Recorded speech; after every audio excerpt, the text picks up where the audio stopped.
بسم اللہ الرحمن الرحیم۔ السلام علیکم۔ پروگرام الکلام کے ساتھ آپ کا میزبان محمد شعیب رضا حاضر خدمت ہے۔ ناظرین کرام، پروگرام کے پہلے حصہ میں ہم قرآن کریم کی کچھ آیات کو سمجھنے کی کوشش کریں گے اور دوسرے حصہ میں اپنے عہد کے نمائندہ سیاسی، سماجی، مذہبی موضوعات پہ پیدا ہونے والے سوالات کے جوابات ایک نئے نقطہ نظر سے جاننے کی کوشش کریں گے۔ حسب سابق ہمارے ساتھ شریک گفتگو ہیں جناب محمد امانت رسول صاحب۔ امانت صاحب، بہت شکریہ آپ کے وقت کا۔ میری معاونت کے لیے موجود ہیں جناب احمد بلال احمد، تھینک یو سو مچ۔ ناظرین کرام، آپ کے سکرین پہ ہمارا واٹس ایپ نمبر آ رہا ہوگا، آپ اس واٹس ایپ نمبر پہ اپنے سوالات ہمیں بھیج سکتے ہیں، ہم انشاءاللہ آپ کے سوالات کو ضرور ایڈریس کریں گے۔ گزشتہ پروگرام میں ہم نے سورہ مریم کا اختتام کیا تھا اور سورہ مریم کی آخری آیات، وہ ان کا مفہوم، اس کی تشریح ہم نے جاننے کی کوشش کی تھی۔ میں جناب امانت رسول صاحب سے گزارش کروں گا، امانت صاحب بتائیے کہ آج ہم کس صورت پہ بات کریں گے اور اس کا بیک گراؤنڈ کیا ہوگا؟ بسم اللہ الرحمن الرحیم۔ ناظرین کرام، آج ہم سورۃ طٰہٰ کا آغاز کر رہے ہیں۔ سورۃ طٰہٰ کو ترجمہ اور تفسیر کے ساتھ بیان کرنے سے پہلے دو پروگرامز ہم صرف اس پر کرنا چاہیں گے کہ ہم آپ کو یہ سمجھا سکیں کہ سورۃ طٰہٰ کا زمانہ نزول کیا ہے اور اس کا شان نزول کیا ہے، اور دوسرے پروگرام میں ہم انشاءاللہ اس پر بات کریں گے کہ سورۃ طٰہٰ میں کن مضامین کو بیان کیا گیا ہے۔ اس لیے کہ سورۃ طٰہٰ کو ہم 3 حصوں میں تقسیم کر سکتے ہیں، لیکن آج ہم سورۃ طٰہٰ کا جو زمانہ نزول ہے خاص طور پر ہم اس پر بات کرنا چاہیں گے، اور اس حوالے سے سیدنا فاروق اعظم رضی اللہ تعالی عنہ کا بھی ذکر ہوگا۔ سورۃ طٰہٰ سورۃ مریم ہی کے زمانے میں نازل ہوئی ہے، اور سورۃ مریم کا نزول کم از کم یہ 5 نبوی سے پہلے کا ہے، یعنی ہجرت حبشہ سے پہلے سورۃ مریم نازل ہوتی ہے، اس لیے کہ حضرت جعفر طیار رضی اللہ تعالی عنہ نے شاہ حبشہ کے سامنے سورۃ مریم سے ہی تلاوت کی تھی، جس سے شاہ حبشہ بہت زیادہ متاثر ہوئے تھے۔ تو لہٰذا یہ وہی عرصہ ہے کہ جس میں سورۃ مریم نازل ہوئی، تو ساتھ ہی اس کے بعد معلوم یہ ہوتا ہے کہ سورۃ طٰہٰ بھی نازل ہوئی تھی۔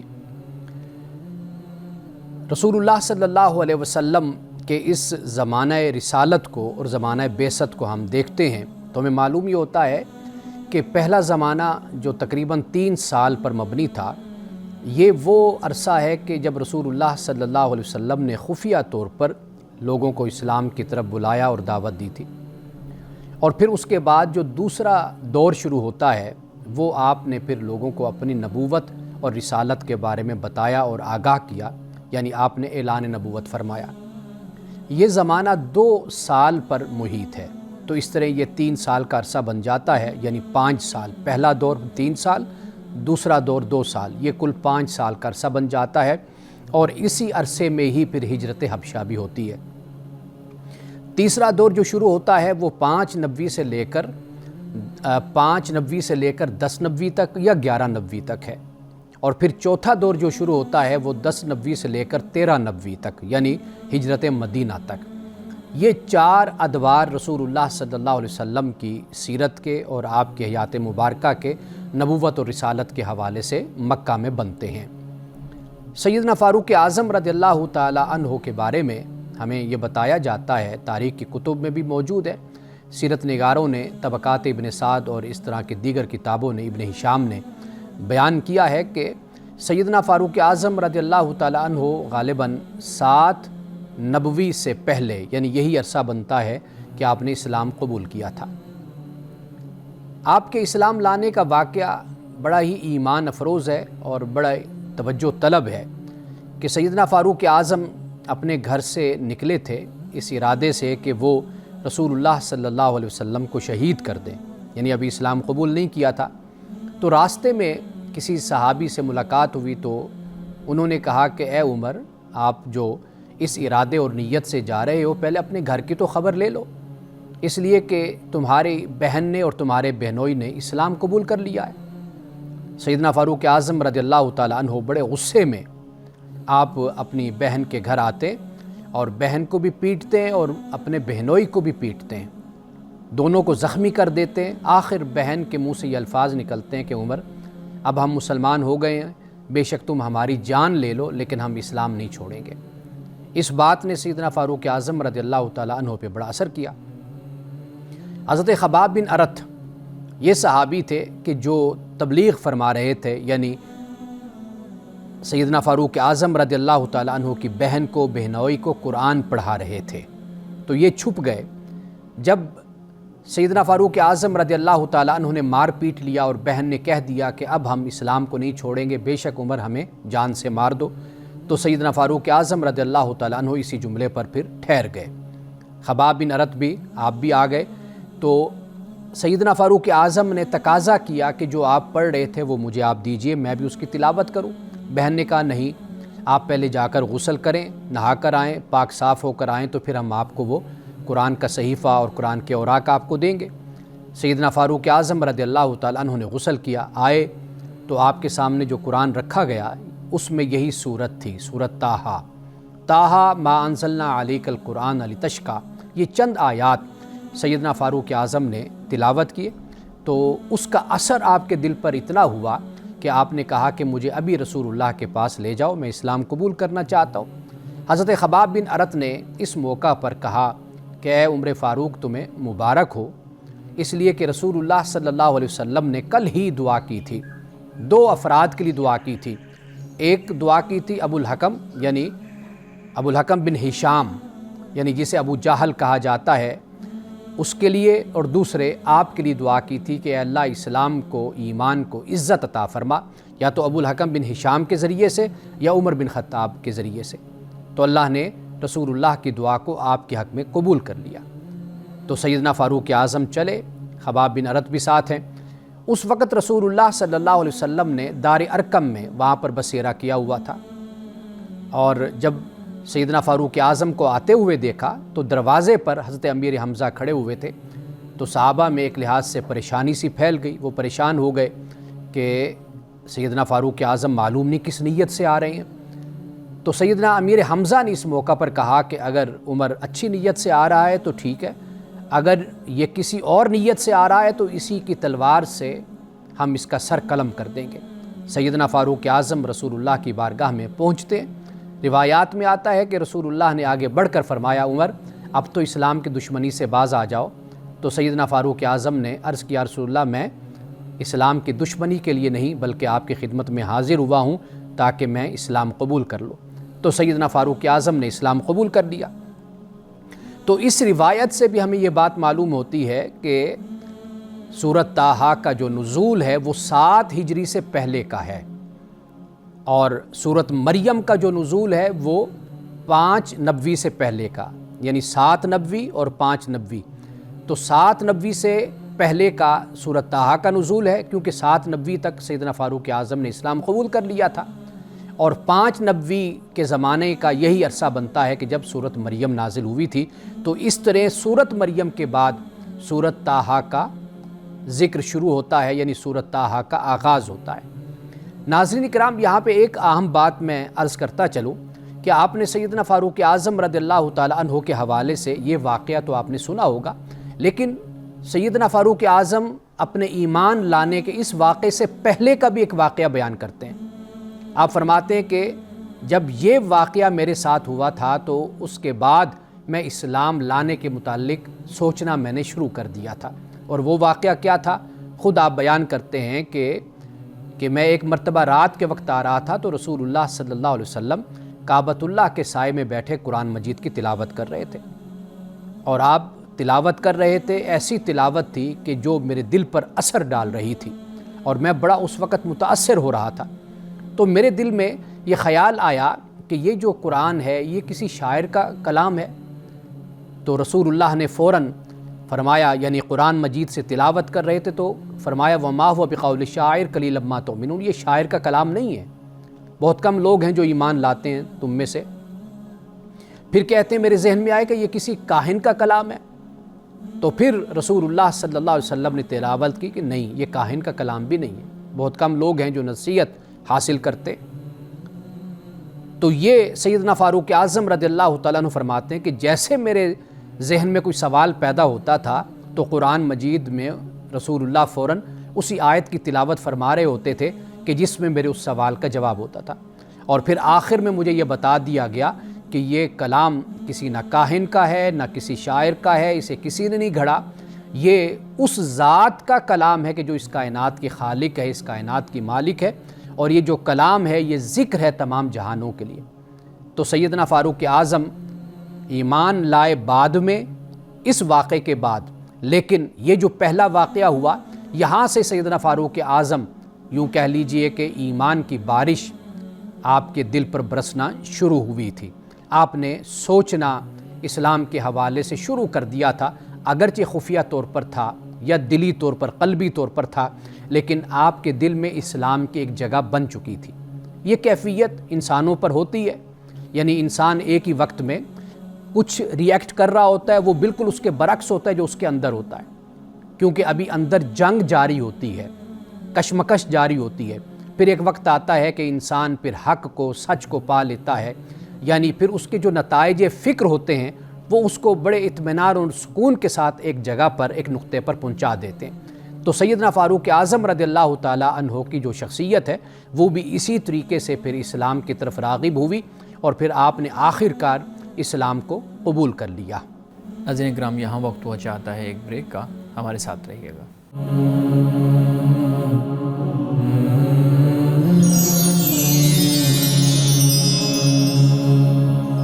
ویلکم بیک ناظرین۔ امان صاحب بہت شکریہ۔ سورہ طٰہٰ الحمدللہ ہم نے اس کا آغاز کر دیا، آیات تو ہم اگلے پروگرام میں کریں گے، آج اس کے سبب نزول پہ یا اس کا جو بیک گراؤنڈ ہے اس پہ بات ہوئی ہے۔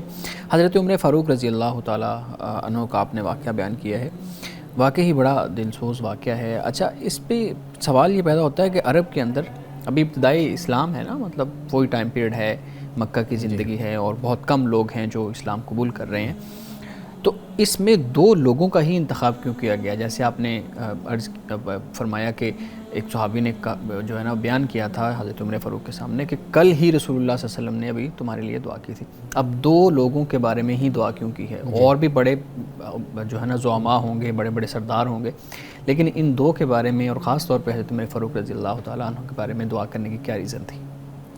اچھا، ایک تو دونوں افراد عرب میں ایک اثر رسوخ اپنا رکھتے تھے۔ اثر رسوخ کی ایک وجہ جو سمجھ آتی ہے وہ یہ ہے کہ یہ لوگ عقیل ذہین لوگ تھے، فطین لوگ تھے، دانا تھے۔ دوسری بات یہ ہے کہ وہاں کی جو سیاست، حکومت، نظم، اس میں ان کی ایک مداخلت تھی، ایک کردار تھا ان لوگوں کا۔ صحیح۔ اب آپ خود دیکھیے کہ جسے رسول اللہ نے ابو جہل کہا وہ اصل میں ابو الحکم اس کو پہلے کہا جاتا تھا، یعنی حکم کا مطلب یہ کہ وہ اپنے معاشرے میں لوگوں میں بیٹھ کر فیصلے لوگوں کے کرتا تھا، اس کو دانا خیال کیا جاتا تھا۔ کوئی بھی مسئلہ پیدا ہوتا تو کہا جاتا تھا کہ بھئی ہم اس کے پاس جاتے ہیں اور اپنا یہ مسئلہ حل کرتے ہیں۔ ابو الحکم سے مراد یعنی حکم والا، فیصلہ کرنے والا، دانائی والا، فراست والا، حکمت والا، یہ اس کے لیے الفاظ استعمال تھے۔ اب اسی سے ہی دونوں باتیں معلوم ہو جاتی ہیں، ایک دانائی بھی معلوم ہو جاتی ہے، دوسری یہ بھی معلوم ہو جاتا ہے کہ اس کا کنٹرول بھی تھا معاشرے پر۔ سیدنا فاروق اعظم رضی اللہ تعالیٰ عنہ کی شخصیت بھی کچھ اسی طرح کی شخصیت تھی۔ آپ یہ دیکھیے کہ جب آپ مسلمان ہوئے تو پھر کیا صورتحال بنی۔ آپ آ گئے کعبۃ اللہ میں کھڑے ہو گئے، آپ نے فرمایا کہ آپ جس نے اپنی بیوی کو بیوہ کروانا ہے، بچوں کو لاوارث کرنا ہے، تو آئے وہ مسلمانوں کو روک کر دکھائے عبادت سے اور نماز پڑھنے سے یا اللہ کی عبادت سے، اور کعبۃ اللہ کے پاس آ کر طواف کرنے سے کوئی منع کر کے دکھائے، تو کوئی بھی سامنے نہیں آ سکا۔ تو یہ سیدنا فاروق اعظم کی بہادری تھی اور یہ آپ کی جرت تھی۔ تو یہ اصل بات پیش نظر تھی، اور اس وقت جو صورتحال تھی وہ تھی بھی ایسی کہ مزید ایسے لوگوں کی ضرورت تھی کہ جو اسلام قبول کریں۔ مثال کے طور پر سیدنا ابو بکر صدیق رضی اللہ تعالیٰ عنہ کا تعلق بزنس کمیونٹی سے تھا۔ بہت سے لوگ آپ کی رغبت ترغیب دلانے پر وہ مسلمان ہوئے تھے، اسلام میں آئے تھے۔ وہ بزنس مین بھی تھے، کاروبار بھی کرتے تھے، یہ وجہ تھی۔ حضرت علی رضی اللہ تعالیٰ عنہ اس وقت اگرچہ بچے تھے، لیکن یہ ہے کہ ایک آپ کا بھی اپنا قبیلے میں، اپنے خاندان میں ایک مقام تھا۔ پھر رسول اللہ کی صحبت، آپ کی تربیت اور آپ کی پرورش میں آپ کی زندگی گزری۔ تو دیکھیے دین اللہ کا ہے، لیکن واضح بات ہے کہ اس کو پھیلانے کا جو ذریعہ بننا ہے، اس کی اشاعت کا ذریعہ بننا ہے، وہ تو لوگوں نے ہی بننا ہے۔ تو رسول اللہ صلی اللہ علیہ وسلم کی جو بے چینی اور آپ کا جو اضطراب ہوتا تھا وہ ہم سورۃ طٰہٰ میں دیکھیں گے، اس کو پڑھیں گے، تو وہ یہی تھا کہ زیادہ سے زیادہ لوگ اسلام میں داخل اور خاص طور پر وہ لوگ کہ جو دکھنے میں تو ایک فرد ہے لیکن در حقیقت اس کے ساتھ سینکڑوں لوگ وابستہ ہیں۔ جڑا ہوا ہے بالکل۔ اگر وہ شخص ایمان لے آئے جس کا سر رسوخ ہے تو اس کا پھر فائدہ ہوگا۔ اور پھر سیدنا فاروق اعظم کے لیے دعا کرنا یا ابوالحکم کے لیے دعا کرنا، پھر سیدنا فاروق اعظم کے حق میں قبول ہونا دعا کا، آپ اس کے اثرات اور اس کے نتائج دیکھیں کہ جب آپ خلیفہ بنتے ہیں بالکل تو پھر کیا دنیا میں انقلاب آتا ہے اور کس طریقے سے آپ ریاست کو لے کر، حکومت کو لے کر چلتے ہیں۔ بالکل صحیح ہے، بہت اہم آپ نے بات کی۔ اچھا، اسی سے متعلق جو آپ نے بات کی ہے کہ جو دوسرا واقعہ حضرت عمر فاروق رضی اللہ تعالیٰ عنہ کے دل میں جب وہ انہوں نے رسول اللہ صلی اللہ علیہ وسلم کو دیکھا کہ آپ تلاوت کر رہے ہیں حرم کے اندر، تو جو میں سوچتا اس کے مطابق ہی آگے سے وہ جواب ملتا، وہ آیات پڑھی جاتی۔ ہم بھی اگر اپنی لائف کو دیکھیں تو بعض اوقات ایسا ہوتا ہے کہ انسان کسی سٹریس میں بیٹھا ہوتا ہے، کسی پریشانی میں بیٹھا ہوتا ہے، کوئی ایسا معاملہ پھنسا ہوتا ہے کہ انسان اس پہ بڑا کشمکش میں ہوتا ہے، لیکن ہم دیکھتے ہیں کہ بعض اوقات تلاوت سنتے ہیں کبھی آتے جاتے تو ہمیں لگتا ہے کہ یار یہ والی آیت تو واقعی ہی میرے اس معاملے سے لنک کر رہی ہے اور خاص طور پہ میرے لیے شاید یہ آیت نازل ہوئی ہے، اور بہت دفعہ ایسا ہوتا ہے۔ کیا ریزن ہے قرآن پاک کا یہ جو اعجاز ہے، آپ اس کو کس طرح بیان کریں گے؟ اصل وہ انسان کی فطرت کو خطاب کرتا ہے قرآن، جی، انسان کی جو ضرورت ہے، جو انسان کی احتیاج ہے، اس کو خطاب کرتا ہے۔ انسان کے اندر جو کریوسٹی ہے، جستجو ہے، اس کو خطاب کرتا ہے۔ جو انسان کے اندر بے چینی ہے، اضطراب ہے، اور جس وجہ سے وہ پیدا ہوتا ہے اس کو ایڈریس کرتا ہے۔ تو جس وجہ سے انسان یہ محسوس کرتا ہے کہ بھئی اب قرآن مجید نازل ہوا تو پڑھے لکھے لوگوں کے لیے بھی ہے، ان پڑھ لوگوں کے لیے بھی ہے۔ اب وہ ایک کتاب ہے، امریکن اسکالر ہیں، struggling to the surrender, Jeffrey Lang کی کتاب ہے۔ اگر آپ اس کو دیکھیں تو وہ اپنے اسلام لانے کا جو واقعہ بیان کرتا ہے اس کو آپ پڑھیں۔ وہ یہی کہتا ہے کہ بھئی میں رات کو سوالات جوڑ کر رکھتا تھا، لکھ لیتا تھا، اور پھر صبح میں قرآن اٹھا کر پڑھتا تھا۔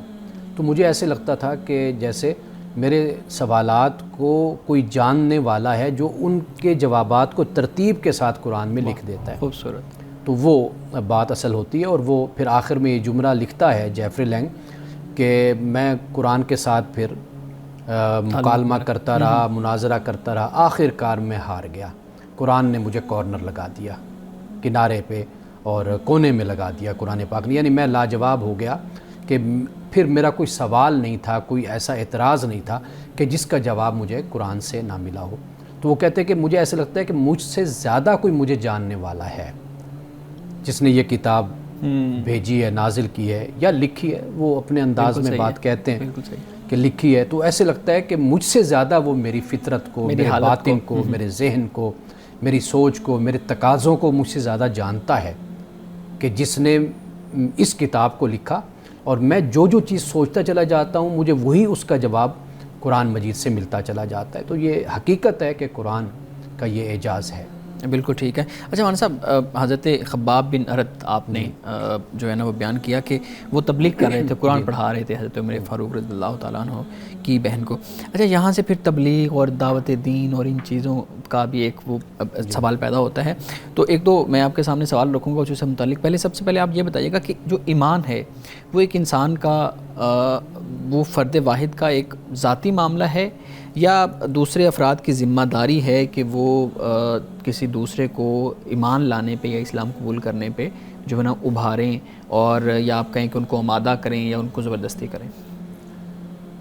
ایمان لانا تو انسان کا ذاتی معاملہ ہے، ٹھیک، اس میں کوئی شک نہیں ہے کہ وہ کس کیفیت میں ہے، کس حالت میں ہے، یہ تو اللہ جانتا ہے کہ وہ ایمان کی کس حالت پر اور کس مقام پر ہے۔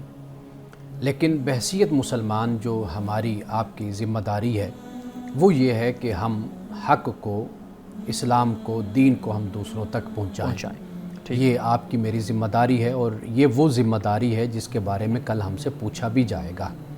یعنی جسے قرآن نے کیف اذا جئنا من کل امۃ بشہید وجئنا بک علی ہؤلاء شہیدا کہا، یا سورۃ النحل میں یوم نبعث من کل امۃ شہید کے الفاظ جو قرآن پاک میں ہے یہ ہماری ذمہ داری ہے کہ ہم دوسروں تک اللہ کے دین کو پہنچائیں۔ ٹھیک۔ اب جو پہنچانے کا طریقہ ہے، ایک یہ ہے کہ فقط زبان کافی ہے، آپ زبان سے پہنچاتے رہیں، آپ کا عمل اس کا ساتھ نہ دے۔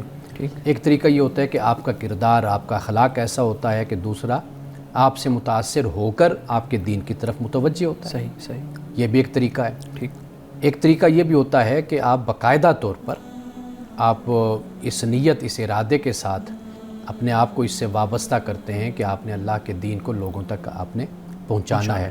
تو یہ ایک لحاظ سے ہماری ذمہ داری تو ہے، لیکن دوسرے کو مجبور کرنا، دوسرے پر امپوز کرنا، یہ حکمت سے بھی خالی بات ہے اور حکمت کے بھی خلاف ہے کہ دوسرا آپ جس انداز سے دین کو پیش کر رہے ہیں وہ اپنی زبان سے یا اپنے کردار سے، اب یہ دوسرے پر ڈیپینڈ کرتا ہے کہ وہ ایمان لاتا ہے یا ایمان نہیں لاتا۔ جب وہ ایمان لے آیا تو اب ایمان ہے اس کا ذاتی معاملہ، لیکن جب ہم مذہب کی یا اسلام کی پریکٹیکیلٹی کی بات کرتے ہیں، پریکٹس کی بات کرتے ہیں، تو وہاں پر پھر کئی چیزیں ایسی ہیں کہ جو فقط ذات سے متعلق ہوتی ہیں، ایک فرد سے، اور کئی باتیں ایسی ہوتی ہیں جن کا تعلق پھر معاشرے کے دوسرے افراد کے ساتھ ہوتا ہے۔ جہاں پر آپ کی ذات سے دوسرے کو تکلیف اور نقصان اور ضرر کا خطرہ ہے تو واضح بات ہے کہ وہاں پر صرف آپ پھر ذاتی آپ کا عمل نہیں رہتا، ذاتی فعل نہیں رہتا، وہاں پر اب دوسرے کا بھی معاملہ آ جاتا ہے۔ تو وہاں پر پھر جو اسلام کی تعلیمات ہیں، احکام ہیں، وہ پھر وہاں پر اپلائی ہوتی ہیں۔ صحیح صحیح۔ ناظرین کرام، باقی سوالات لیتے ہیں ایک بریک کے بعد، ہمارے ساتھ رہیے گا۔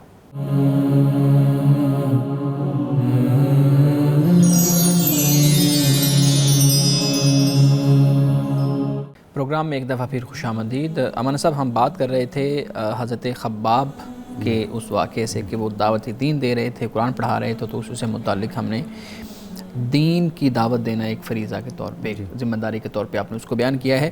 لیکن ہم دیکھتے ہیں کہ جب ذمہ داری کی آپ بات کرتے ہیں تو ہمارے ہاں ذمہ داری کو آپ نے اس طرف توجہ تو دلائی ہے کہ کس طریقے سے اس کو نبھانا چاہیے۔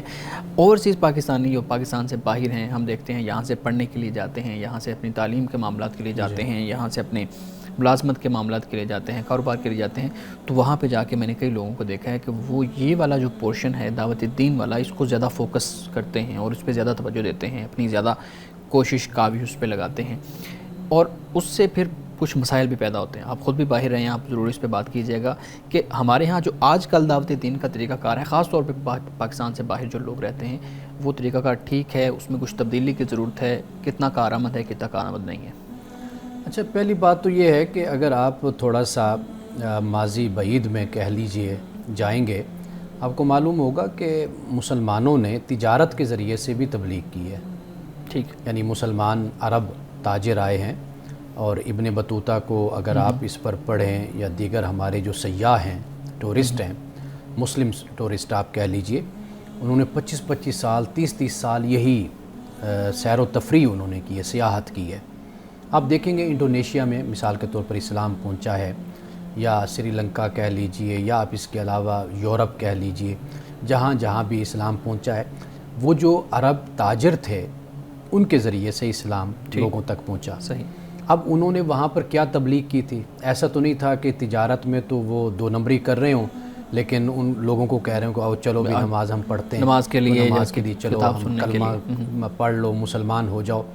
تو واضح بات ہے کہ لوگ ان کی تجارت سے، ان کے کاروبار سے متاثر ہوتے تھے، اسلام قبول کرتے تھے، کیونکہ وہ بالکل کلیئرٹی کے ساتھ ٹرانسپیرنٹ سسٹم سے وہ کام کرتے تھے۔ لوگ دیکھتے تھے، پوچھتے تھے کہ بھئی آپ کس مذہب سے ہیں، کس دین سے آپ کا تعلق ہے، پھر بتایا جاتا ہم مسلمان ہیں۔ پھر وہ دیکھتے تھے کہ ان کی عبادات، ان کی تجارت، ان کی عملی زندگی، اس میں بالکل کوئی تضاد نہیں ہے، یہ بہت اچھے انسان ہیں۔ پھر وہ اسلام بھی قبول کرتے تھے، پھر وہ اپنی بیٹیوں کو رشتے بہنوں کی بھی دیا کرتے تھے، تو وہاں پر سے مسلمان یہاں پر پھر آباد ہونا شروع ہو گئی ان علاقوں میں۔ تو اصل جو چیز ہے، جو ہم یہ سمجھتے ہیں نا کہ کوئی خاص کوئی طریقہ ہے تبلیغ کا کہ آپ ہاتھ میں جھنڈا پکڑ لیتے ہیں یا آپ خاص طریقہ اختیار کر لیتے ہیں، آپ اپنے پیشے کے ساتھ بھی تبلیغ کر رہے ہوتے ہیں۔ صحیح۔ یعنی آپ جب کسی کو جا کر دین کی طرف بلاتے ہیں تو واضح بات ہے کہ آپ کا کردار، آپ کا اخلاق، آپ کا پیشہ، اس میں آپ کی زندگی دین کے مطابق ہوتی ہے، لوگ اس سے متاثر ہوتے ہیں۔ جب آپ اس چیز کو فرق کر لیتے ہیں نا، میں نے معذرت سے یہ میں بات کہہ رہا ہوں چونکہ میرا تعلق بھی مذہبی خاندان ایک پس منظر سے ہے، میرا مذہبی پس منظر ہے، اور میرا اٹھنا بیٹھنا بھی ایسا ہی ہوتا ہے۔ میں نے یہ دیکھا ہے کہ جو لوگ بڑی تحریک، بڑی تنظیم، بڑے ادارے، جماعت چلا رہے ہوتے ہیں نا، ان کے جو آس پاس کے لوگ ہوتے ہیں نا، وہ بہت زیادہ سفر کر رہے ہوتے ہیں، یعنی بہت زیادہ مشکلات میں ہیں، برداشت کر رہے ہوتے ہیں، یا ان کے حقوق بڑے پامال ہو رہے ہوتے ہیں اس تحریک کی وجہ سے۔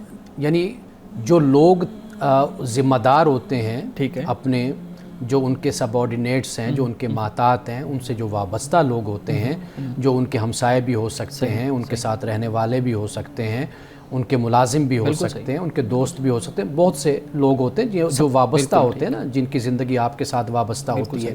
اب وہ ایک بڑے اسکیل پر کام کر رہے ہیں، دین کا، انقلاب کا، تحریک کا، اور بڑا مطلب کہ فاؤنڈیشن کا اور بڑا ویلفیئر کا کام ہو رہا ہوتا ہے، لیکن جو ساتھ لوگ ہوتے ہیں جن کی گزر اوقات ہی ان پر ہوتی ہے، جو ڈیپینڈ ان پر کر رہے ہوتے ہیں بہت سے مسائل میں، وہ بیچارے بہت سفر کر رہے ہوتے ہیں۔ تو یہ جو ایک تبلیغ کا انداز اور دعوت کا ہے، تو یہ تو خدا کے ہاں قابل قبول نہیں ہے نا۔ خدا تو آپ سے یہ تقاضا کرتا ہے کہ آپ سب سے پہلے اپنے جو لوگ ہیں ان کا حق آپ پر لازم ہے۔ خدا نے مجھ سے میری بیوی کا پوچھنا ہے، میرے بچوں کا پوچھنا ہے، میرے والدین کا پوچھنا ہے، پھر میرے ہمسایوں کا پوچھنا ہے، میرے ادارے میں رہنے والوں کا پوچھنا ہے، مجھ سے جو لوگ وابستہ ہیں ان کا مجھ سے خدا نے، جن کی ذمہ داری خدا نے میرے سپرد کر رکھی ہے۔ صحیح۔ اس سے بڑھ کر اگر ہاں میں آگے بڑھتا ہوں تو سبحان اللہ، اس سے بڑھ کر آگے کام کرنا چاہیے مجھے، لیکن بشرطے کہ جو میرے ذمہ داریاں ہیں میں ان کو بہتر طریقے سے ادا کروں۔ تو میں یہ دیکھتا ہوں کہ ہم نے تبلیغ کو، دعوت کو، ہم نے ان کاموں کو بھی ایک پیشہ نما ایک صورت ہم نے دے دی، ایک شعبہ ہم نے بنا دیا، کہ ہم نے یہ نہیں دیکھا کہ بھئی یہ کام اس وقت ہوگا جب یہ کام ہمارا پورا ہو جائے۔ تو یہ جو ایک ڈائیکاٹومی جس کو ہم کہتے ہیں، ایک تضاد پایا جاتا ہے، تو اس تبلیغ کا کوئی فائدہ نہیں۔ اس لیے تو مسلمانوں پر آپ دیکھیے کہ اس کے کوئی اثرات ہمیں اپنے معاشروں پر نظر نہیں آتے۔ صحیح۔ مولانا صاحب یہاں پہ مختصر میں ایک چیز یہ بھی پوچھنا چاہوں گا کہ ہمارے ہاں دیکھا جاتا ہے کہ اساتذہ جو ہیں، ڈاکٹر ہیں، اسی طریقے سے بزنس مین ہیں، وہ اپنے اس کاروبار کو، اس ملازمت کو بند کر کے تو خاص تبلیغ کا ایک جو ہے نا وہ گیٹ اپ اپنا کے تو جاتے ہیں۔ جیسے استاد ہے وہ 2 ماہ کی 3 ماہ کی چھٹی لے لے گا اور اس کے بعد وہ پھر تبلیغ پہ چلا جائے گا۔ ڈاکٹر ہیں وہ اپنے پیشے سے چھٹی لے لیں گے اور چلے جائیں گے۔ دکان بند پڑی ہوئی ہے، لوگ وہاں پہ دیکھ رہے ہیں کہ چلیں اب کسی اور دکان پہ جا کے ہم سودا سلف خریدیں، لیکن وہ تبلیغ پہ جا رہے ہیں اور لوگ بھی اس کو سمجھتے ہیں کہ یہ بہت اچھا کام کر رہے ہیں۔ یہ جو رویہ ہے قابل قبول ہے؟ یہ دیکھیے، اب اس میں ایک گنجائش یہ بن جاتی ہے کہ مثال کے طور پر ڈاکٹر ہے، وہ سال بھر ڈیوٹی کرتا ہے، اب اس کو آفیشیلی بھی چھٹیاں مل جاتی ہیں۔ ٹھیک، وہ یہ سوچتا ہے کہ میں اپنا کچھ وقت اس کام پہ لگا دوں اور تبلیغ اور دعوت کا کام کروں، اس میں اپنے آپ کو مصروف رکھوں، کچھ وقت اپنی فیملی کو بھی میں دے دوں۔ تو وہ اس طریقے سے اگر چلتا ہے تو یہ بہت اچھی بات ہے۔ لیکن ایک طریقہ یہ ہوتا ہے کہ مریض بیٹھا ہوا ہے، آپ کہتے ہیں جی میں نے نماز میں جا کر میں پڑھوں گا، مسجد میں جا کر پڑھوں گا، وہ تڑپ رہا ہے مریض، اس کو بیچارے کو ضرورت ہے کہ جلدی آپ اس کا علاج کریں، آپ کہتے ہیں نہیں جی میں ابھی فی الحال کوئی ذمہ دار نہیں ہوں اس کا، میں جا رہا ہوں۔ یہ رویہ نامناسب رویہ ہے۔ نماز کا وقت 2 گھنٹے 3 گھنٹے ہوتا ہے، آپ مریض کا علاج کریں، پھر اس کے بعد آپ تسلی سے آپ نماز پڑھ سکتے ہیں۔ یہ رویہ نامناسب ہے۔ لیکن جس طرف آپ اشارہ کر رہے ہیں، مثال کے طور پر کوئی کاروباری آدمی ہے، وہ یہ سمجھتا ہے کہ میری فیملی کا معاملہ بھی اچھا چل رہا ہے، تو مجھے کوئی اس طرح کی دقت اور پریشانی نہیں ہے، تو میں کچھ وقت دعوت و تبلیغ کے لیے بھی میں لگا سکتا ہوں، میں جا سکتا ہوں، کچھ وقت اس خاص طور پر اس کام کے لیے وقف کر سکتا ہوں، تو وہ ضرور کرے۔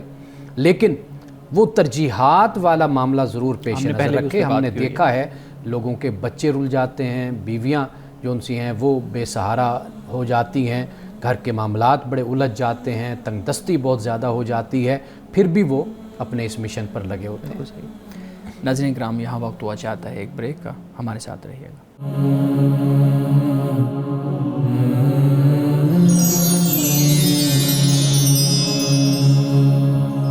ویلکم بیک ناظرین۔ بلال صاحب آپ بھی بریک میں چاہ رہے تھے کہ کوئی سوال امانت صاحب کے سامنے رکھنا پلیز۔ جی سر، میں نے آپ کی جو ابھی گفتگو سنی ہے اس سے ایک سوال ذہن میں آیا، اور میں نے اکثر اپنے دوستوں کو بھی اس پر بات کرتے ہوئے سنا ہے۔ امید ہے آپ کے اس جواب سے ان کو کافی رہنمائی بھی ملے گی۔ سوال یہ ہے کہ ہم جس طرح سے تاریخ کو پڑھتے ہیں یا ہمیں مختلف اسکالرس کی باتیں سننے سے جس طرح سے ہماری ذہن سازی ہوتی ہے، ہمیں یہ لگتا ہے کہ شاید دوسرے ممالک ویسٹ میں خاص طور پہ ذہن اس طرف جاتا ہے، ان ممالک میں تبلیغ اس طرح سے کرنا ہمارے اوپر لازم ہے کہ ہم ان کو اسلام کی دعوت قبول کرنے کی، یعنی اسلام کی دعوت دیں کہ وہ اسلام قبول کریں، ورنہ پھر وہ ہمارے غلام بن کر رہے ہیں۔ وہ جو نیشن سٹیٹس کا تصور ہے وہ بھی ذہن میں نہیں رہتا، خاص طور پہ اس ہسٹری کو دیکھتے ہوئے۔ اس کی آپ وضاحت کیجئے کہ یعنی ہمارے اوپر کس حد تک لازم ہے کہ ہم تبلیغ کریں، نہ کریں، کیسے کریں؟ یعنی یا تو وہ پھر اسلام کو وہ کر لیں یا پھر وہ ذمہ والا جو کانسیپٹ تھا ہاں وہ ایک ذہن میں بات لوگوں کی آتی ہے۔ دیکھیے وہ جو ذمی کا معاملہ ہے یا جو صورتحال اس وقت تھی، سب سے پہلے تو ہمیں وہ سمجھنی چاہیے کہ عرب کا معاشرہ، اسلام کی بعثت، رسول اللہ صلی اللہ علیہ وسلم کی تشریف آوری اور اس وقت دنیا کے حالات، یہ سب کچھ آپ کو پیش نظر رکھنا ہوگا۔ یعنی خاص طور پر آپ یہ دیکھیے کہ دنیا میں اس وقت بادشاہی نظام تھا اور بادشاہی خدا تھا، بادشاہی سب کچھ تھا۔ لوگ ان کے غلام ہوا کرتے تھے اپنے بادشاہوں کے، ان کو سجدہ بھی کرتے تھے، ان کی عبادت بھی کرتے تھے، ان کی پوجا بھی کرتے تھے، ان کو سب کچھ مانتے تھے۔ اسلام جب آیا تو اسلام نے بنیادی طور پر اس تصور کو رد کیا۔ یعنی مکہ کے معاشرے کو بھی آپ دیکھ لیں، وہاں پر شرک تھا، اس کو بھی قرآن پاک نے ظلم عظیم کہا شرک کو، اور انما المشرکون نجس کہا کہ مشرک نجس ہیں، پلید ہیں، یہاں تک نفرت پیدا کر دی۔ اب اس کے بعد جب مکہ سے، مدینہ سے، عرب سے اسلام نکلتا ہے تو پھر دیگر ریاستوں کا حال آپ دیکھیں، وہاں پر جو صورتحال تھی۔ تو اسلام کا جو اصل تھا مقصد وہ تو یہ تھا کہ اللہ ہی کی حکمرانی، یعنی انسان کا غلام نہیں ہو سکتا، انسان کا عبد نہیں ہو سکتا، اس کی پرستش نہیں کرے گا، پرستش اور عبادت صرف اور صرف ایک اللہ کی ہوگی۔ اس تصور کو دنیا میں اور اس عقیدے کو لے کر اسلام آیا اور اس پر کام کیا، اور انسانیت کو جو ذہنی غلامی تھی، نظریاتی غلامی تھی اور جسمانی غلامی تھی، اسلام نے اس سے لوگوں کو آزاد کرایا۔ یہ چیز پیش نظر رہنی چاہیے۔ باقی جو ذمی کا تصور ہے، جو جزیہ لگایا جاتا تھا، وہ اس بنیاد پر تھا کہ آپ ایک ریاست میں رہ رہے ہیں، آپ اس ریاست کے مذہب پر نہیں ہیں، تو لہٰذا آپ کو اپنی جان، اپنا مال، عزت، آبرو، اس کی ضمانت اور گارنٹی اس کو ریاست دیتی ہے، آپ کو مہیا کرتی ہے، لیکن اس کے عوض میں، بدلے میں آپ نے تھوڑی سی اماؤنٹ، اگر آپ اس وقت کی اماؤنٹ دیکھیں تو وہ اتنی زیادہ نہیں تھی کہ جتنا زیادہ تحفظ اس کو دیا جا رہا تھا، تو وہ اس لحاظ سے اور اس وقت کے مطابق اور اس سیاسی اور پولیٹیکل سسٹم کا جو بندوبست اس وقت کیا گیا تو اس میں یہ صورت بنائی گئی تھی جو ہمیں تاریخ میں ملتی ہے۔ باقی آج کی نیشن سٹیٹ میں اگر آپ ہیں تو یہ کوئی، ہم اس کو یہ نہیں کہہ سکتے کہ یہ کہ اسلام کے خلاف ہے، یا ضرور آپ نے اسی نظام ہی کو نافذ کرنا ہے کہ جس میں ذمی ہو، جس میں جزیہ ہو اور جس میں یہ سارا کچھ ہو، تو اس کا کوئی نہیں۔ جب ایک اقوام عالم بیٹھ کر ایک نظام کو تشکیل دیتے ہیں کہ جس میں وہ کہتے ہیں جی غلامی کا بھی خاتمہ ہو گیا، جیسے میگنا کارٹا میں کیا گیا، اور اب جو بھی حکومت بنے گی وہ لوگوں کے ووٹ سے بنے گی، لوگوں کے رائے سے بنے گی، تو انسان اگر تجربے سے، تاریخ سے سبق سیکھ کر کسی نتیجے تک پہنچتا ہے تو الٹیمیٹ وہی تعلیم ہوتی ہے، جہاں وہ درست طریقے سے پہنچتا ہے وہی جو اسلام اس کی تعلیم دے رہا ہوتا ہے، ٹھیک ہے نا جی۔ تو لہٰذا جو باتیں ہماری طرف سے یہ کی جاتی ہیں تو میرا خیال ہے کہ جذباتی بنیاد پر ہوتی ہیں، اور دوسری بات یہ ہے کہ وہ جو ایک ہمارا ماضی رہا غلبے کا، فتوحات کا، دنیا پہ ہم نے حکمرانی کی، تو ہم اسی سوچ کے ساتھ ہی اب بھی دنیا کو ٹریٹ کرنا چاہتے ہیں اور دنیا کے ساتھ ہم چلنا چاہتے ہیں۔ سر ایک سوال یہ میرے ذہن میں تھا، یہ جو آپ نے بیان کیا کہ تھوڑا سا لیا جاتا تھا، تھوڑے سے پیسے لیے جاتے تھے اور پھر اس کے بدلے میں اس کو تحفظ فراہم کیا جاتا تھا، تو یہ تحفظ کس چیز سے فراہم کیا جاتا تھا؟ یعنی تحفظ ریاست میں رہنے والا جو شخص ہے اس کی جان، مال، یعنی کوئی اس کو نقصان نہ پہنچا سکے۔ رسول اللہ صلی اللہ علیہ وسلم نے فرمایا کہ جو ذمی ہے، ریاست جس کا ذمہ اٹھاتی ہے، مسلم حکومت اٹھاتی ہے، فرمایا کہ اگر اس کو کوئی نقصان پہنچائے گا کل قیامت کے دن میں اس ذمی کی طرف سے کھڑا ہوں گا، اس کے حق میں، اور اپنے مسلمان کے خلاف کھڑا ہوں گا۔ تو مطلب یہ کہ اس کی مثال کے طور پر کوئی یہ کہے کہ جی یہ مسیحی ہے، یہودی ہے، یہ ہندو ہے، تو اس کا کیا حق ہے، یہ زمین اس کی نہیں، یہ ہماری ہے۔ ہم اس پر قبضہ کریں گے. کوئی مسلمان اس طرح اٹھ کر کھڑا ہو جائے, جی کوئی کہے کہ جی یہ ان کی کیا عزت ہوتی ہے, ان کی کوئی عزت نہیں ہے, ان کی کوئی آبرو نہیں ہے, کوئی کہے جی ان کا کیا مال ہو گیا, ان کی کیا دکان ہو گئی, یہ سارا کچھ ہمارا ہے, تو یہ پھر اجتماعی جو نظم قائم کیا جاتا ہے وہ ان کو ہر لحاظ سے تحفظ فراہم کرتا ہے کہ کوئی بھی ان کے جان مال, عزت, آبرو, کاروبار, تجارت اور پراپرٹی پر کوئی بھی کسی کا کوئی حق نہیں ہے. تو سر رسول اللہ صلی اللہ تعالیٰ علیہ وسلم نے ون گاڈ, ایک خدا کو یعنی بتایا اور لوگوں کو ایک خدا کی تبلیغ فرمائی. تو آج بھی ہم دیکھیں تو بہت سے لوگ ہیں جو ایک خدا کو نہیں مانتے, مختلف خداؤں کی عبادت کرتے ہیں, پوجا کرتے ہیں. تو کیا پھر ہمارے اوپر لازم نہیں ہے کہ ہم بھی اسی طرح سے ان کو تبلیغ کریں اور ان کو کہیں کہ وہ ایک خدا کو مانیں؟ دیکھیے تبلیغ تو کرنے کی کوئی پابندی نہیں ہے, وہ آپ کو اپنے مذہب کی کریں, آپ ان کو اپنے مذہب کی کریں, لیکن آپ خاص اس زمانے میں جائیں نا کہ جو رسول اللہ صلی اللہ علیہ وسلم کی ہستی, آپ کی ذات موجود ہے, اور پھر آپ کے بعد آپ کے صحابہ ہیں, وہ جو اتمام حجت کا ایک قرآن نے تصور دیا کہ اللہ کے دین کو لوگوں تک پہنچانا ہے, اور یہ ذمہ داری ہے رسول اللہ کی اور جماعت صحابہ کی, رسول اللہ کی جماعت کی. تو یہ تو ان کا حق بن جاتا ہے, ان کا فریضہ بن جاتا ہے. آپ اور میرے لیے آپ دوسروں تک اللہ کے دین کو ضرور پہنچاتے رہیں, اور ان کو بھی آزادی ہونی چاہیے, وہ آپ کو بھی اپنے مذہب کے بارے میں آپ کو بھی آگاہ کرتے رہیں. جیسے یہاں پر اگر مسیح رہتے ہیں, اگر وہ آپ کو کوئی بتاتے ہیں اپنے مذہب کے بارے میں تو وہ ضرور وہ بھی آپ کو بتائیں. اسی طرح آپ کو بھی آزادی ہے, آپ بھی اپنی تبلیغ کریں, اپنے مذہب کے بارے میں آپ ان کو دعوت دیں. یعنی یہ انٹائرلی میرے خیال میں پھر ایک ریاستی معاملہ ہے, یہ اس کا کوئی کسی مذہب کے ساتھ تعلق نہیں ہے کہ یہ یعنی ذمی ہونا, جب بھی ذمی کی بات آتی ہے تو ہم اس کو خاص مذہبی کانٹیکٹ کے ساتھ جوڑ دیتے ہیں. نہیں, یہ جو ایک سختی والا ایلیمنٹ ہمیں ملتا ہے, جس طرح سے یہ لوگ بات کرتے ہیں, جیسے حضرت عمر فاروق رضی اللہ تعالیٰ عنہ کی آپ نے مثال دی. اب بے شک ریفرنس یا پھر سیاق و سباق کانٹیکسٹ نہ معلوم ہو, لیکن وہ کہتے ہیں کہ حضرت عمر رضی اللہ تعالیٰ عنہ نے اس طرح فرمایا کہ اگر کسی نے بچوں کو یتیم کروانا ہے اور یہ باتیں, تو یہ ایک وہ جو سختی والا وہ ایلیمنٹ ملتا ہے, خوف والا, اس پہ لوگ کہتے ہیں کہ پھر یعنی ایک طرف اسلام امن کا درس دیتا ہے, دوسری طرف اس طرح کی باتیں ہیں. دیکھیے بات یہ ہے کہ سیدنا فاروق اعظم نے کب یہ بات فرمائی, آپ اس کا پس منظر دیکھیں نا. آپ نے اس وقت فرمایا کہ جب کفار و مشرکین مسلمانوں پر ظلم و ستم ڈھا رہے تھے. یہ 7 ہجری کی بات ہم کر رہے ہیں, یعنی گویا کہ یہ تیسرا دور شروع ہو جاتا ہے 5 سے لے کر 10 تک, جس میں شیب ابی طالب کا واقعہ بھی ہوتا ہے, جس میں معاشی مقاطعہ بھی ہوتا ہے, مشکل حالات, حضرت خدیجہ حضرت ابو طالب کا انتقال بھی ہوتا ہے, وفات ہوتی ہے. یہ وہ وقت آپ پر گزرتا ہے, ٹھیک ہے نا جی.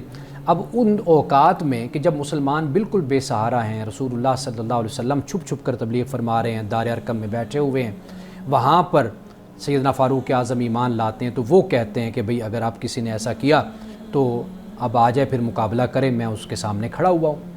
یہ آپ نے اس وقت فرمایا. اچھا پھر جب خلافت کا زمانہ آتا ہے, جی آپ اس وقت دیکھ لیجئے کہ آپ نے جو وہاں پر اصطلاحات قائم کی تھی, ریفارمز آپ لائے تھے, اب انہی میں سے آپ دیکھ لیجئے کہ سب سے پہلے ویلفیئر اسٹیٹ کا تصور ہی سیدنا فاروق اعظم نے دیا. مثال کے طور پر ایک نابینا یہودی شخص تھا, یہودی مذہب سے تعلق رکھنے والا بوڑھا شخص, تو وہ بیچارہ ایسے پھر رہا تھا. تو آپ نے کہا یہ کون ہے, یہ ایسے کیوں؟ کہا کہ جی یہودی ہے, اب بیچارہ بوڑھا نابینا ہو گیا تو اب اس کا کوئی وارث نہیں. تو آپ نے فرمایا کہ بھئی اس کی جوانی کو تو تم نے استعمال کر لیا, تم لوگوں نے مزدوری کروا کر, اب بڑھاپے میں تم نے اس کو ایسے چھوڑ دیا. آپ نے پھر اس کا وظیفہ مقرر کیا. وظیفہ مقرر کرنا, روزینہ مہیا کرنا, یہ سیدنا فاروق اعظم نے شروع کیا. تو مطلب کہنے کا یہ ہے کہ آپ جب تک ایک بات کا پس منظر نہیں دیکھیں گے تو پھر اعتراض جو مرضی آپ اٹھا لیں. بالکل صحیح ہے. آج ہمارے سوالات کے لیے میرا خیال ہے وقت کم ہے. جی آپ ایک سوال مزید رکھ سکتے ہیں. جی میں یہی پوچھنا چاہوں گا, یہ جو بھی آپ نے خلافت کی بات کی, تو آج کل جمہوریت کو پسند کیا جاتا ہے. جمہوریت اور خلافت, اس ٹائم کی جو خلافت ہے اور اب کی جو جمہوریت ہے, کس طرح سے اپلیکیبل ہے, اس بارے میں تھوڑا سا وضاحت کیجیے گا.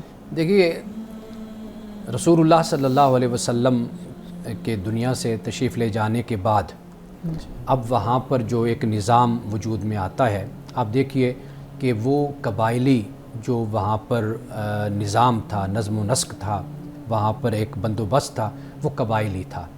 اور قبائلی نظام میں رہتے ہوئے ہی مسلمانوں نے ڈیلیور کیا, خلفاء نے دیا. اس میں عدل و انصاف تھا, اس میں معاملات میں مساوات تھی, ایکویلٹی تھی, اور اس طرح قانون کا نفاذ تھا کہ کوئی کسی کے ساتھ زیادتی نہیں کر سکتا تھا. رایا کا خیال کیا جاتا تھا، عوام کا خیال کیا جاتا تھا، ان کے حقوق کا خیال کیا جاتا تھا، جو اس معاشرت میں جس چیز کی ضرورت ہوتی تھی وہ ان کو مہیا کی جاتی تھی۔ یہ در حقیقت اسلام کی خوبصورتی ہے۔ رسول اللہ نے لوگ تیار کیے تھے، افراد تیار کیے تھے کہ جنہوں نے پھر ڈیلیور کیا ایک جسے کہتے ہیں کہ آئیڈیل کریکٹر جو ان سا ہے وہ اپنا پیش، ایگزیمپلری کریکٹر جو ان سا ہے وہ اپنا پیش کیا لوگوں کے سامنے۔ اصل یہی بات ہے۔ اگر آپ جمہوریت کی ڈیموکریسی کی بات کرتے ہیں تو ڈیموکریسی در حقیقت کیا ہے؟ وہ یہی ہے کہ لوگوں کا اقتدار ہوتا ہے، یعنی لوگ منتخب کرتے ہیں اپنے نمائندوں کو، لوگوں سے مشورہ ہوتا ہے، ان کو ووٹ کا حق دیا جاتا ہے، ان کو اختیار ہوتا ہے کہ جس کو چاہیں وہ اپنا نمائندہ منتخب کریں، وہ اس کو منتخب کر کے پھر اسمبلی تک پہنچا دیتے ہیں۔ اسمبلی میں جو بیٹھے ہوئے لوگ ہیں وہ لوگوں کی نمائندگی کرتے ہیں، لوگوں کے مسائل کے حوالے سے، وہ معاشرتی ہیں، وہ سماجی ہیں، وہ سیاسی ہیں، وہ مذہبی ہیں، جس حوالے سے بھی ہیں وہ ان مسائل کو حل کرنے کی طرف آتے ہیں۔ تو اگر ہم یہ دیکھیں کہ ان الفاظ کی بحث میں جانے کے بجائے کہ خلافت کیا ہے تو جمہوریت کیا ہے، اگر آپ ان کے مقاصد کو اگر پیش نظر رکھیں گے تو نظام کوئی بھی ہو وہ اپنے مقاصد کے تحت لوگوں کی فیور میں ہونا چاہیے، لوگوں کی فلاح کے لیے ہونا چاہیے، تو وہی اسلامی نظام ہی ہوتا ہے۔ جی بہت شکریہ۔ ہمارے صاحب آج کی حدیث مبارکہ بیان کیجیے گا۔ آج کی حدیث رسول اللہ صلی اللہ علیہ وسلم نے فرمایا کہ المؤمن مرآۃ المؤمن، کہ مومن کا آئینہ ہے، اور پھر یہ بھی فرمایا کہ والمؤمن اخو المؤمن، مومن کا بھائی ہے، اور یہ بھی فرمایا کہ وہ اس کو بربادی سے بچاتا ہے اور پیچھے سے اس کی حفاظت کرتا ہے۔ یہ حدیث مشکاۃ شریف کی ہے، حضرت ابو ہریرہ رضی اللہ تعالی عنہ اسے روایت کرتے ہیں۔ ناظرین کرام، آج کے دور میں ہمیں اس بات پہ غور کرنا ہے کہ ہمارے پیغمبر صلی اللہ علیہ وسلم ہمیں ایک دوسرے کا آئینہ قرار دیتے ہیں، ایک دوسرے کا بھائی ہمیں کہتے ہیں، اور یہ بھی فرماتے ہیں کہ ایک مسلمان دوسرے مسلمان کو بربادی سے بچاتا ہے، ہلاکت سے بچاتا ہے، اور اس کے پیچھے سے، یعنی پیچھے سے مراد یہ ہے کہ اس کے غائب ہونے میں وہ موجود نہیں ہے یا وہ بے خبری میں ہے تو اس کو اس کے نقصان سے، وہ جان مال عزت آبرو کے نقصان سے اس کو محفوظ کرتا ہے۔ تو ہم اگر اچھے مومن اور مسلمان بننا چاہتے ہیں تو پھر ہمیں چاہیے کہ ہم اپنے مسلمان بھائی کے خیر خواہ بنیں۔ ناظرین کرام، اس دعا کے ساتھ اپنے پروگرام کا اختتام کریں گے۔ اللہ رب العزت حسن کلام اور تاثیر کلام عطا فرمائے، ہماری زبان کی گروں کو کھول دے اور سننے والوں تک خیر کا پیغام پہنچے۔ اجازت دیجیے، خدا حافظ۔